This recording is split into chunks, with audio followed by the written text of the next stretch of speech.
Hello, কানো রে তুন? Hello, কানো তুন? আমি তো গাড়িতে রয়েছি আবো। কিতা করতে গাড়ি যাবো?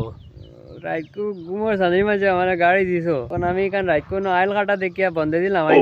আনি এনে গাড়ি এখান ফাঁসি গেছি, তো বড় ফাঁক না লামিতাম ভারি আর না গাড়ি এখান উঠে করতাম কও যাই। তোর বেটা গোটার সময় গেলে রাইতন তে বাড়ি ইয়া মানুষ কোন আনতে গিয়া বার থাকতে গুনতে 5টার থেকে ফোন মাত্র আমার ফোন মারতে মারতে মাথা খারাপ করিয়া তোরা গিয়া।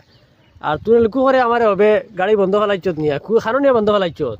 আমি জায়গায় কেন চিনি আর না কেন না আমাকে জায়গা দেখে আর রাইট ঘুমোর সানির মাঝে তোমার কইছি দিও না দিলা। এখন আমি আনিয়া পথ দেখিয়া হারাইলাম আর গাড়ি এমন ফাঁসা ফাঁসিল না নামিতাম ভারি আর না মানুষ নিতাম ভারি আর। এখন একটা ব্যবস্থা করো, জেসিবি দেহ ফাটাইয়া নয়া গাড়ি জেসিবি লাগাই ফেলাই দিতাম গাড়ি আমার নয়া গাড়ি কোথায় নিয়ে বন্ধ নিয়ে ফেলাই দিলে কোথায় চিন্তা করতাম করার নাই। আমি কোন কিতা করতাম? আমি মানে যখন 5টার তুই মাথা খারাপ করে ফেলাই দিতে আমার বন্ধ নিয়ে গাড়ি ফেলাই দিলে কোথায় নয়া গাড়ি আমার।